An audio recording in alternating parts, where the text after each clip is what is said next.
ሰላም እንዴት ናችሁ? ደህና ናችሁ ወይ? ሳምራይት ነኝ። ዛሬ በማንኛውም የእድሜ ክልል ውስጥ ብትሆኑ አንድን ቋንቋ ወይም አንድን አዲስ ቋንቋ መማር ፈልጋችሁ እንዴት ነው በትንሽ ወራት ውስጥ ውጤታማ መሆነው? ከዛን ደግሞ እንዴት ነው እየተማርኩ ነው ወይም ይሄን ያክል ዓመት ተምሬያለሁ፣ ይሄን ያክል ዓመት ፈረንሳይ ሀገር ነው የምኖረው፣ ወይም እንግሊዝኛም ከሆነ ይሄን ያክል ዓመት ቋንቋውን የሚናገሩ ሀገራት ውስጥ ነው የምገኘው፣ ግን ደግሞ ቋንቋውን ለማውራት አልቻልኩም ብላችሁ አብዛኞቻችሁ ትጠይቁኛላችሁ እና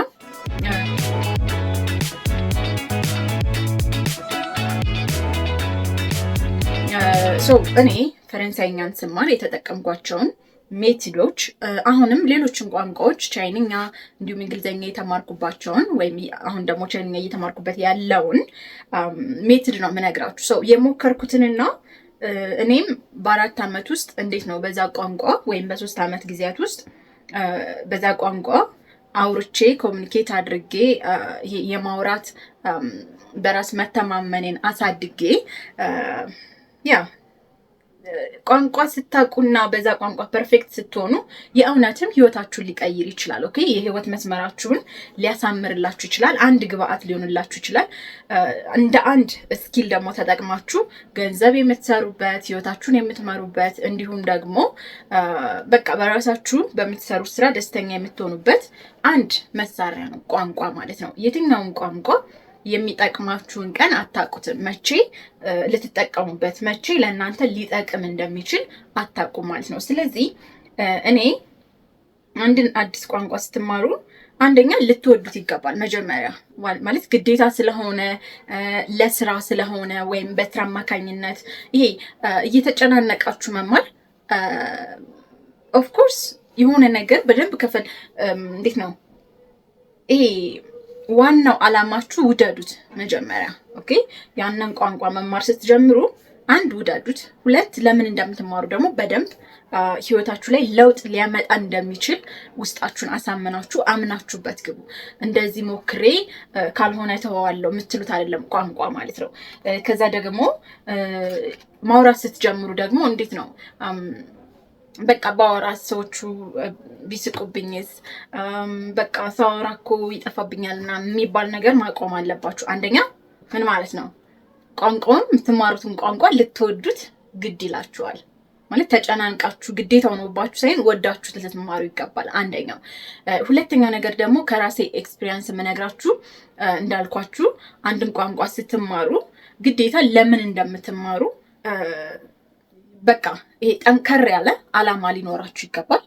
ሶስተኛው ነገር ደግሞ አልኳችሁ ምንድነው አንድን ቋንቋ እንዴት ነው ለመናገር የተማራችሁትን ነገር ደግሞ አውጥታችሁ ለመናገር ወይም በዛ ቋንቋ ማውራት ለመጀመር መፍራት የለባችሁ። ሰው አይን መፍራት፣ ሰው ምን ይለኛል የሚል ነገር መፍራት። ስለዚህ አፍረት ማስወገድ አለባችሁ። ስለዚህ መሸማቀቅ የለባችሁም ለምትሰሩት ስህተቶች በቋንቋ ላይ ማለት ነው።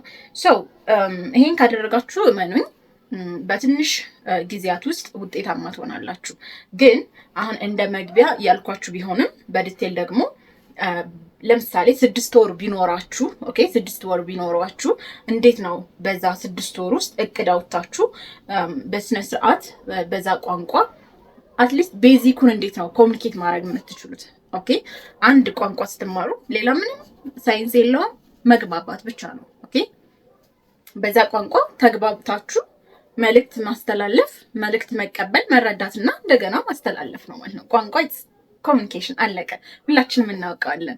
ስለዚህ በማንኛውም እድሜ ላይ ብትሆኑ አንድን ቋንቋ በ6 ወራት ውስጥ የመናገር ሚስጥር ነው ልነግራችሁ የምችለው። ስለዚህ እነዚህን ሜቶዶች ደግሞ የብዙ ቋንቋ ተናጋሪዎች የተለያዩ መጽሐፎችንም ሳነብ ያገኘሁት አለ። ግን ደግሞ ለራሴ የጠቀሙኝም ከዛ ውስጥ ለራሴ የተጠቀምኩባችሁን ነው ምነግራችሁ ማለት ነው። የመጀመሪያው ነገር ልነግራችሁ የምፈልገው አንድ ቋንቋ ስትማሩ ላይክ ህይወታችሁን እንደሚቀይር እሰቡት። በቃ ቀይሮም በእኔ ህይወት ቋንቋ በጣም ትልቅ ሚና ተጫውቷል። የኔ ህይወት የህይወት መስመሬን ለማወቅ የህይወት ፐርፐዜን ለማወቅ እና በሚሰራው ስራ ደስተኛ ለመሆንና ስራ እንዳገኝም እየረዳኝ ነው ማለት ነው። ስለዚህ እናንተም ካላችሁ ከምታውቁት ነገር አንድ ቋንቋ ብትጨምሩ ይጠቅማችኋል እና ህይወታችሁን አሁን ካላችሁበት ሊያሻሽልላችሁ ይችላል ማለት ነው።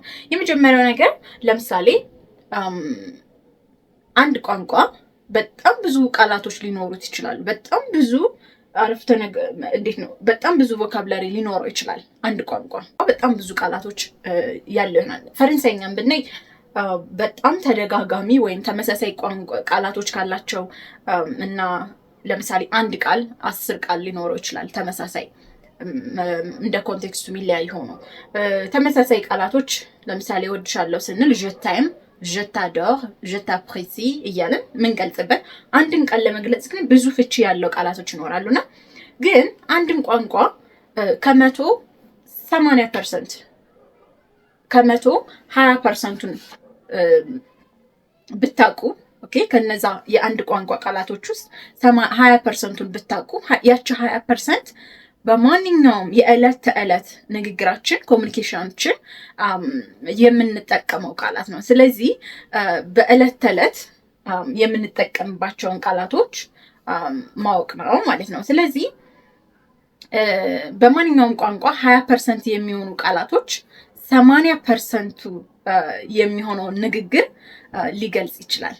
ኦኬ፣ ስለዚህ በወር መጀመሪያ ውስጥ አሁን የምታደርጉት ማለት በወር መጀመሪያ ውስጥ በጣም የሚጠቅሙ ወደ 500 ወይም 500 የሚሆኑ ቃላቶችን እወቁ። ኦኬ፣ ያ ማለት በዕለት ተዕለት ልንጠቀምባቸው የምንችለውን ቃላቶች 500 ቃላቶች እወቁ።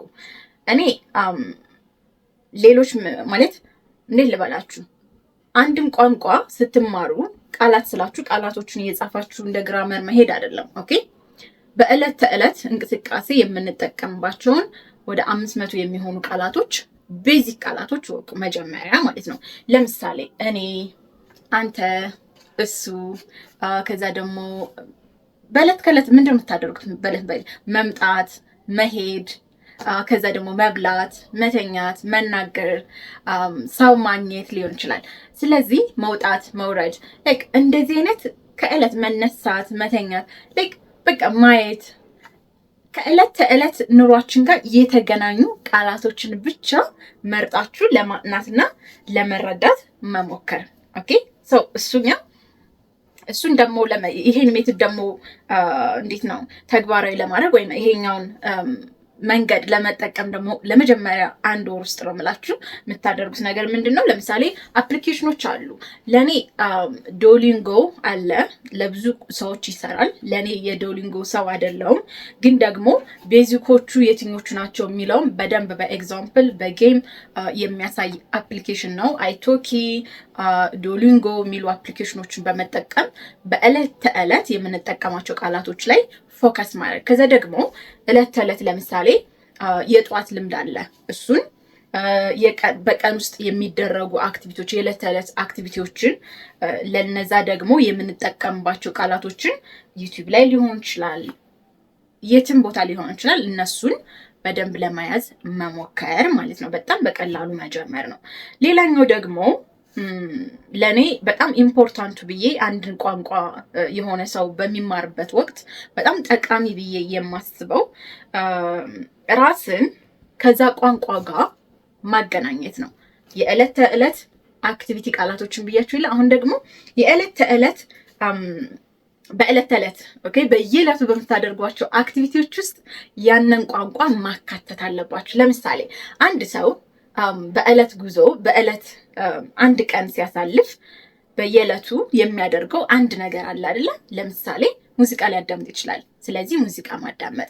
አንድ ሰው በቀን ውስጥ መቼም ሶሻል ሚዲያ ሳይ የሚውል ሰው ያለ አይመስለኝም በቀን ውስጥ። ስለዚህ በሶሻል ሚዲያ ላይ ደግሞ በፍሬንች ወይም በምትማሩት ቋንቋ ኮንተንቶችን ማየት፣ ኮሜዲ የምትወዱ ከሆነ እየሳቃችሁ፣ ሌሎች ነገሮች ሙዚቃ የምትወዱ ከሆነ፣ ፊልም የምትወዱ ከሆነ፣ አጫጭር ቪዲዮዎች የምትወዱ ከሆነ ያንን ሌላ ጊዜ ለመዝናናት የምታደርጉትን ነገር በዛ በምትማሩት ቋንቋ በፈረንሳይኛ፣ በእንግሊዝኛ በምትፈልጉት ቋንቋ ማድረግ አለባችሁ።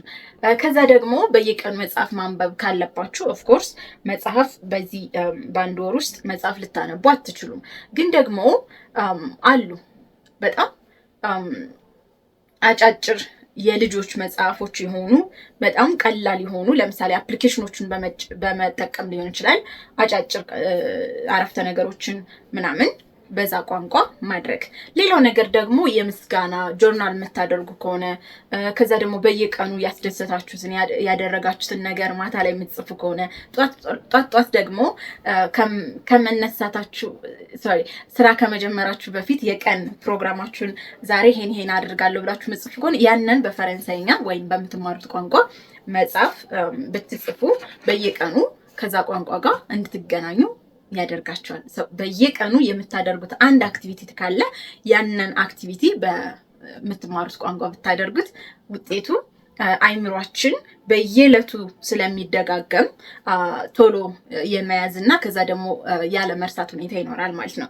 ስለዚህ እኔ ለምሳሌ እኔ ፈረንሳይኛን ስማር ለመጀመሪያ ጊዜ ዩኒቨርሲቲ ያለው ምን ነበር ማድረግ መጀመሪያ ያደረኩት ነገር ወደ መጀመሪያው ዝም ብሎ መስማት፣ ከዛ ትምህርት ቤት መሄድ፣ ከዛ ደግሞ ቀስ በቀስ የፍሬንች ሙዚቃዎችን ማዳመጥ ነው የጀመርኩት። ግን በቃ የምር ወድጀው መማር ስጀምር ያደረኩት ነገር ቢኖር የመጀመሪያው ስልኬን አፕሊኬሽን ላንጉዌጅ አለ አይደለ ላንጉዌጅ ሴቲንጉን በፍሬንች አደረኩት።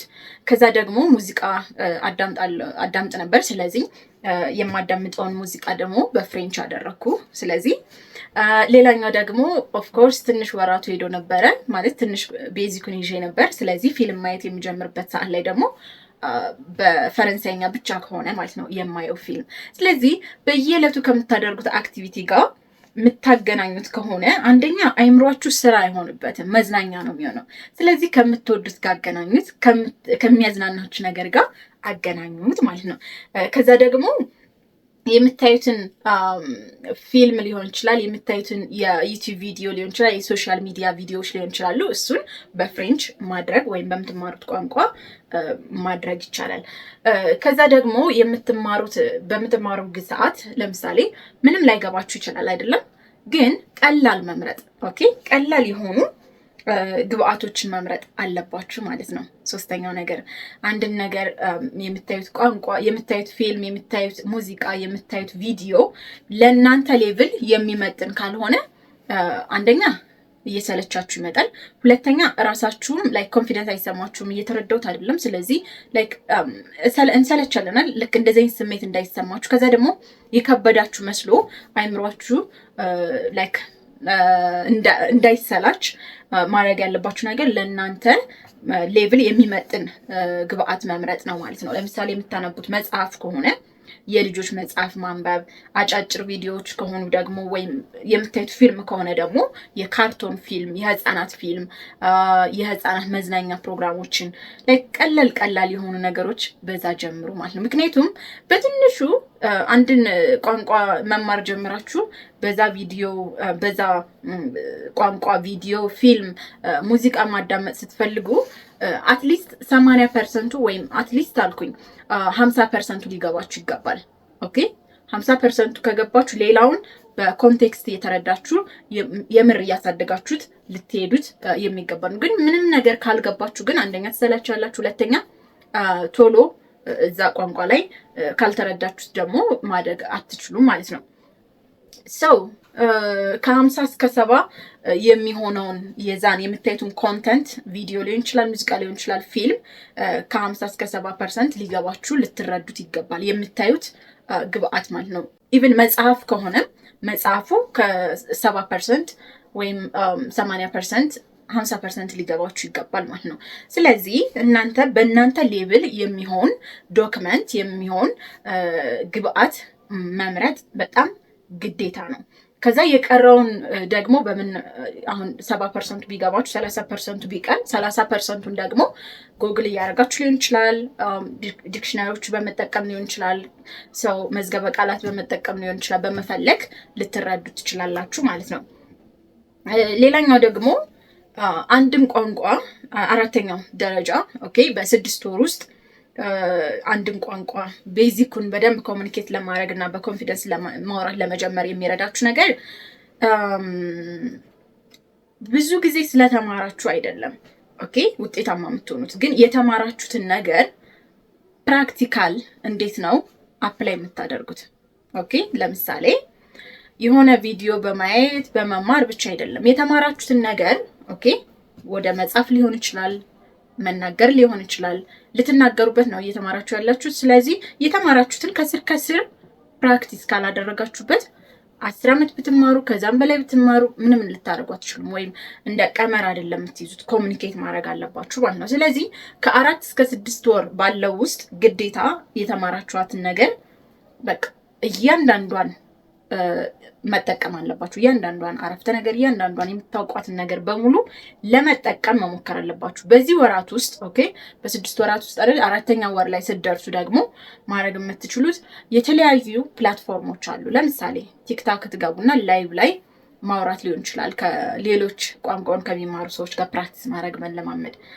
ሌላኛው ደግሞ አፕሊኬሽኖች ለምሳሌ አይቶኪ እናም ሄሎ ቶክ የመሳሰሉ መተግበሪያዎችን ዌብሳይቶችን በመጠቀም ያንን ቋንቋ ከሚያወሩ ሰዎች ጋር ኮሚኒኬት ለማድረግ እና ፕራክቲስ ለማድረግ መሞከር አለባችሁ ማለት ነው። ሰው እንኳን ያንን ቋንቋ የሚያወራው ሰው እንኳን ካጠገባችሁ ባይኖር በዛ መንገድ ግዴታ የተማራችሁትን ነገር ሰው የለም ብላችሁ ዝም ማለት አትችሉም። ዝም ብላችሁ እየተማራችሁ የምትቀጥሉ ከሆነ ውጤት አታዩትም ማለት ነው። ከስር ጀምራችሁ እየተሳሳታችሁ ምናምን ግን ፕራክቲስ እያደረጋችሁ ስትመጡ ኮንፊደንሳችሁ እኩል እያደገ ነው የሚሄደው። ኮሚኒኬት የምታደርጉበት መጠንም እያደገ ነው የሚሄደው። ስለዚህ በጣም ጠቃሚ ነገር ነው ማለት ነው። ከስር ከስር ኮሚኒኬት ማድረግ፣ ከስር ከስር ፕራክቲስ ማድረግ የተማራችሁትን ነገር መያዝ ያለባችሁ ነገር አንድን ቋንቋ ስትማሩ ግዴታ ያንን ቋንቋ ኮሚኒኬት ነው። በቃ ተግባብታችሁ ከሆነ ሰው ጋር መግባባት ነው።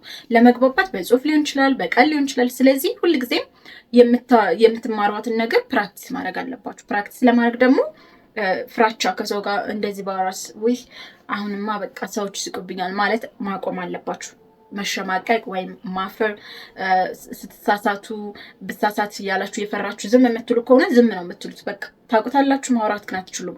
ለምን ስታወሩ ራሱ አይምሯችሁ ማውራቱን አልለመደውም። ኦኬ ሰው ለዛ ምንም ነገር ቢኖር ካጠገባችሁ ሰው እንኳን ባይኖር አልኳችሁ ሶሻል ሚዲያን በመጠቀም አሁን ላይ ኢቨን ቻት ጂፒቲ ሊሆን ይችላል። እሱን እያወራችሁ በቃል ኮሚኒኬት ማድረግ ትችላላችሁ። ሌላኛው ነገር ደግሞ ስልክን መጠቀም፣ የራሳችሁን ስልክ መጠቀም። ለምሳሌ እሱን እኔ እንደውም ዩኒቨርሲቲ ያለው ፈረንሳይኛ ስማር ማድረግ የነበረው ኦኬ ስልክ አስቀምጣለሁ ፊቴ፣ ከዛን እቀርጻለሁ ራሴን። ለምሳሌ ራሴን ፕሬዘንት እያደረኩ ከሆነ ቦንጆur je m'appelle Samra, je suis éthiopienne, je suis étudiante et j'habite à Addis Ababa. Je voudrais être enseignante de français. እያልኩ እቀርጸዋለሁ። ኦኬ ከዛስ አስቀምጠዋለሁ፣ መልሼ እሰማዋለሁ። እንዴት ነው ያነበብኩት የሚለውን ነገር አዳምጣለሁ ማለት ነው። ይቀመጣል፣ አልደልሰውም።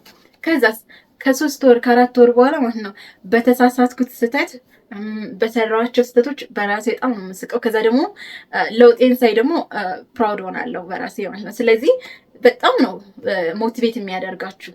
አስቀምጣችሁ ያንን ድምጻችሁን ቆይታችሁ አሻሽላችሁ ስትሰሙት ወይኔ አምላኬ ነው የምትሉት። ኢቭን የጻፋችሁት ደብተር ማለት ነው ደብተራችሁ የተጠቀማችሁበት ኖትቡካችሁን እኔ ስቲል አለና የዛሬ 8 ዓመት 7 ዓመት የጻፍኳቸው ይሄ አይደለም ኦፍኮርስ ግን አለና ማለት ሳየው የተሳሳትኳቸውን ስህተቶች በቃ እኔ የሚለው ራሱ እኔ ሟ ነበር የምለው ጄ ሳይሆን ሟ ላይክ በጣም ነው የሚገርመው ማለት ነው። እና ለእናንተ ራሱ ይሄ የምትጽፏቸውን ነገሮች ኢቨን ፕራክቲስ የምታደርጉባቸው ኦዲዮዎች፣ ሙዚቃ እንዴት ነው የምትቀርጹት ቪዲዮ ምናምን ብታስቀምጡ ለእናንተ ሞቲቬት ወይ ከዚህ ወደዚህ መጥቼ በቃ ከዚህ በኋላማ እያላችሁ እንድትቀጥሉ ሞቲቬት እንዲያደርጋችሁ ተስፋ እንዳትቆርጡ ለውጣችሁን ስታዩ ደግሞ ደስ እያላችሁ እንድትቀጥሉ ተስፋ እንዳላችሁ እንደሚያሳያችሁ በጣም ደስ የሚል የፕራክቲስ አይነት ነው። እኔም የተጠቀምኩበትን ነው እየነገርኳችሁ ያለሁት።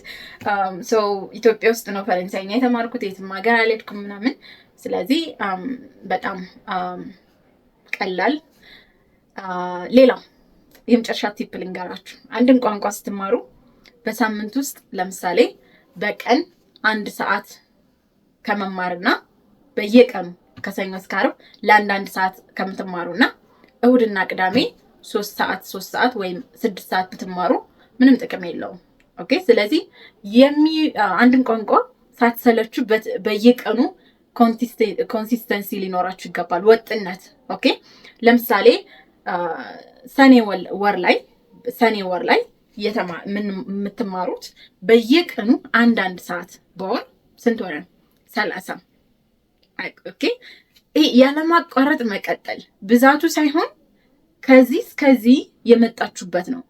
በወር ውስጥ ግን 4 ቀን ብቻ ተምራችሁ 4 ቀን ደግሞ ለምሳሌ 5 ሰዓት ብትማሩ በቃ ምንም እንትን የለውም ማለት ነው። ስለዚህ የምመክራችሁ ነገር በየቀኑ የምታደርጉትን አክቲቪቲ በየቀኑ ማድረግ እንጂ ከረስታችሁት በኋላ ከሳምንት መምጣት፣ ከዛ የተማራችሁትን በሳምንቱ ደግሞ ስታዩት ረስታችሁታል። ሰው በየቀኑ ይሄ ወጥነት ያለው የመማር ዘዴ አዘጋጁ። ሌላኛው ነገር ደግሞ በጣም የምነግራችሁ ነገር የሰው ልጅ የራሱ የሆነ ፓሽን አለው፣ ፍላጎት አለው። እኔ የሚያዝናናኝ አንተ ሊያዝናና አይችልም፣ ላይችል ይችላል። ሰው እሷን የሚያዝናናት ደግሞ እኔን ላያዝናናኝ ይችላል። ሰው ልጅ ፍላጎቱ እንደሚለያየ ሁሉ እናንተም ቋንቋ ስትማሩ በፍላጎታችሁ አድርጉት። እኔ ቋንቋ ስማር መስማት ወዳለሁ ማለት ከማንበብ የኔ ፍላጎት ነው። ኦኬ መስማት ወዳለሁ።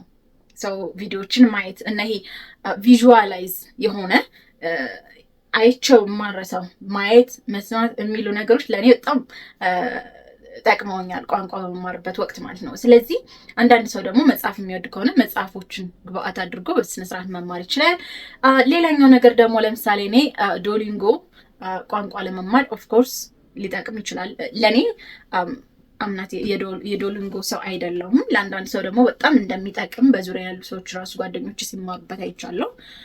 ሰው የሚያስፈልጋችሁንና ከዛ ደግሞ በሚያስደስታችሁ ተማሩ። ምንም አይነት ስኪል በሚያስደስታችሁ ወይም ደስ በሚላችሁ ነገር ስታደርጉት ይቀላል። ስለዚህ የምትማሩትን ቋንቋም ከምትወዱት ነገር ጋር አገናኙት ማለት ነው።